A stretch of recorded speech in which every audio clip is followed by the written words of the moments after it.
Bonjour, comment allez-vous? This is the Crypto Kid podcast, and today we're going to discuss the Peter Schiff show, his tune by advising Michael Saylor of MicroStrategies to borrow money to purchase $4.5 billion in BTC that was seized from the Digital Silk Road project from 2013. So let's get started.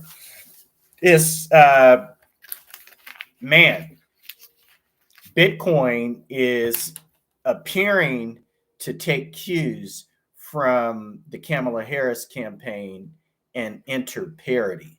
This is almost SNL material. Peter Schiff, a British investor who's heavily invested in gold and who has been a vocal and harsh critic of Bitcoin, has come out and said that in a humorous tone that Michael Saylor's MicroStrategy should borrow money to purchase the $4.5 billion that the United States government currently holds as a result of the closure of Digital Silk Road and the federal charges that led to the seizure of those assets.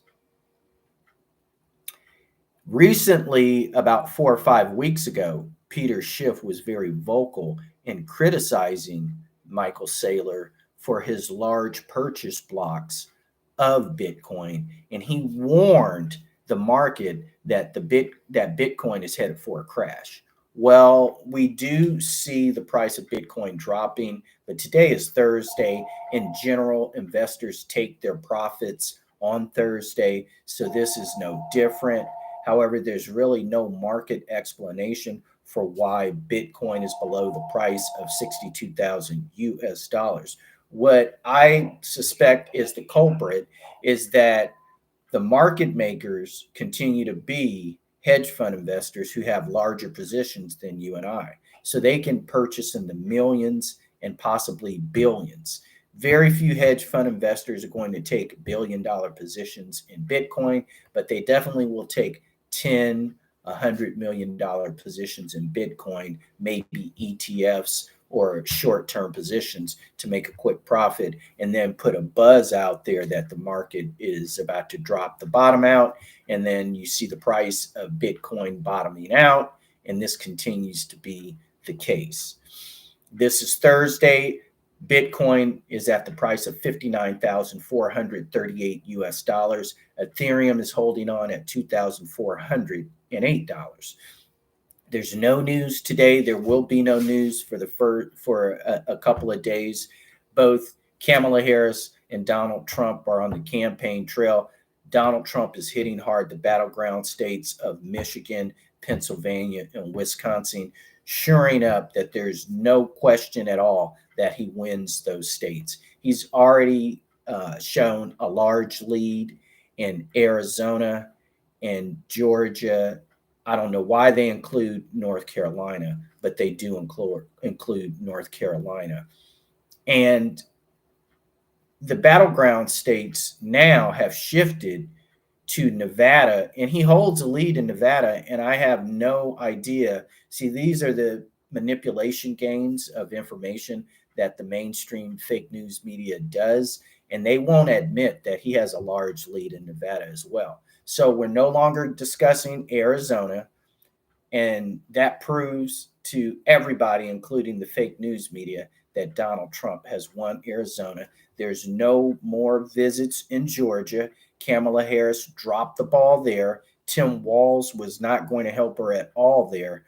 And now, I don't even know why North Carolina was contentious, because of the fact that they've lost North Carolina by ignoring the hurricane that struck North Carolina, and that is Hurricane Helene. It is reported that FEMA efforts currently are slow, and that the supplies that people need in North Carolina is reaching them in a slow manner. But also, it's been pointed out that a lot of private citizens are using their own resources, such as helicopters and planes to drop food and supplies into that area. Also, not to be outdone, Florida is experiencing Hurricane Milton. Governor Ron DeSantis in Florida has made all the preliminary precautions. People have pledged donations. So it is believed that the state of Florida, we don't have to worry about the state of Florida and what FEMA is going to do. Governor Ron DeSantis has already deployed the National Guards out, and they are assisting citizens right now. And then private citizens are there as well. And Donald Trump has already pledged resources for the state of Florida and other people as well.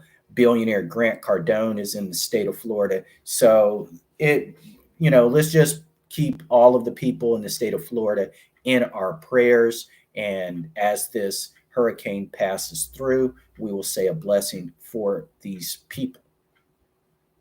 Getting back to the election, this week, Kamala Harris has gone on a media blitz, but it has been a media blitzkrieg against her. Her failed interview with Bill Whitaker of ABC's 60 Minutes, there's just nothing she can do to clean that up. And they gave her the benefit of the doubt. They did editing cuts trying to make her appear competent, and that still was not effective. Also, Kamala Harris appeared on The View, and even CNN destroyed Kamala Harris by stating the obvious, that when she was asked a question, a softball question, is there one thing that you would have done differently than Joe Biden? Her response was, not a thing comes to mind. And that's the end of her campaign, because Donald Trump has been saying emphatically that Kamala Harris is a part of all the decisions that Joe Biden has made. And Kamala Harris keeps saying, on day one, we're going to do this. On day one, blah, blah, blah. Well, she's the vice president. President Joe Biden has confirmed over the last week that all the decisions that his cabinet has made, Kamala Harris has been a part of those decisions. She's been present. Her staff works directly and intertwined with his staff. So all the decisions she's a part of. And both Vice Presidential candidate J.D. Vance and Donald Trump have pointed out she keeps saying what she's going to do on day one, what she's going to do, but she's been the vice president for more than 1,400 days and hasn't done any of these things.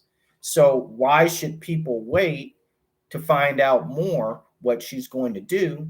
And when pressed to show a difference, she can't.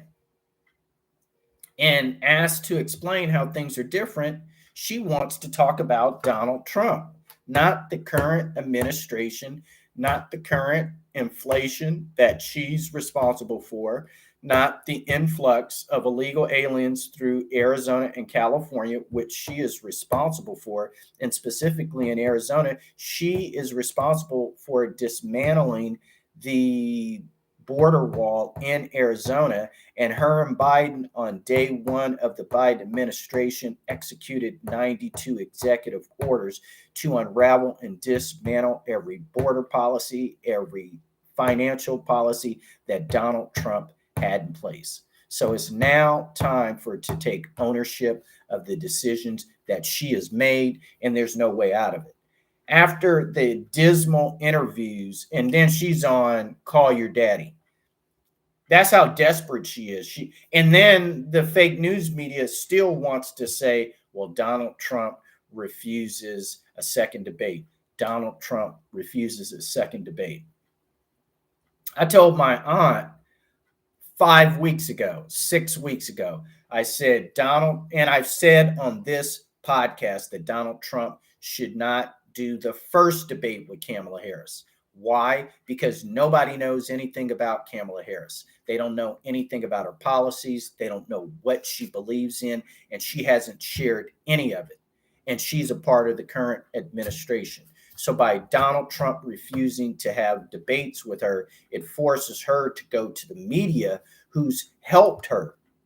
But what has she done? She's ignored the media, and they've attempted to help her and prop her up falsely, and she's ignored them and refused to give interviews.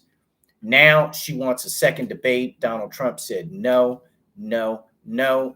And now she's forced to conduct these interviews, these sit down. She sat down with Oprah. Oprah gave her a softball interview. She still couldn't answer any questions and gave word salads and looked stupid. Now she's appeared on ABC, and Bill Whitaker was very professional, very respectful, and very fair. And she still looked like an absolute buffoon. And she makes lawyers and attorneys look bad. And she proves that you can actually get a high score on the LSAT, get into law school, finish law school, pass the bar, especially in the state of California, be a prosecutor, and be unable to answer basic questions and articulate yourself without a teleprompter. She's also proven that you can go to law school, pass the bar exam, get a high score in the LSAT, and appear to be dumb. And that looks bad on her and the profession of law. But that's how she's making herself look. So with the interview with ABC 60 Minutes and The View, she has put her foot in her mouth, and that's where it actually should stay. If I was her, I wouldn't say anything else. She's said enough. The only thing by opening her mouth she can do is make herself look bad, look worse, look more worse. No, worser. I don't even think that's a word. The only thing she can do by continuing to talk and give interviews is make herself look worse. So my advice to you, Madam Vice President Kamala Harris, both of us were born in the city of Oakland, California, so we have this in common. My advice to you is stop giving interviews, stop speaking. You've made yourself look bad. It can't get any better. With that, we're going to sign out today. Look for my upcoming interview. Here is going to be YouTube Live with YouTube influencer Cali Muscle, and we're going to discuss his Cali Muscle coin, which is on the Ethereum blockchain, and you'll find out how you can get access to this Ethereum coin, how you can get access to exclusive deals. If you want to begin your Ethereum education, go to plumberuniversity.com/Cali Muscle. And that webinar you can sign up for that webinar for free. And that will be a short webinar on Ethereum. If you want an education on Bitcoin mastery, you want to go to plumberuniversity.com/Bitcoin mastery. And if you just want to learn about cryptocurrency, take both courses. They're free, and I will be teaching those webinar free courses. The website is plummeruniversity.com/Bitcoin mastery for Bitcoin, or /Cali Muscle if you want to go the Ethereum route. Either way, we want to provide you with quality education. We want to make a lot of it free and all of it affordable. So with that, this is the Crypto Kid signing out. And remember, the future is crypto. Find out about how to build your wealth with cryptocurrencies such as Bitcoin and Ethereum. In the future, we will be having other market experts talk about investing in Forex, gold. We want your foundation to be firm in cryptocurrency, but we also want you to understand other investment instruments. So with that, this is Daniel Plummer, the Crypto Kid, signing out. And remember, the future is crypto.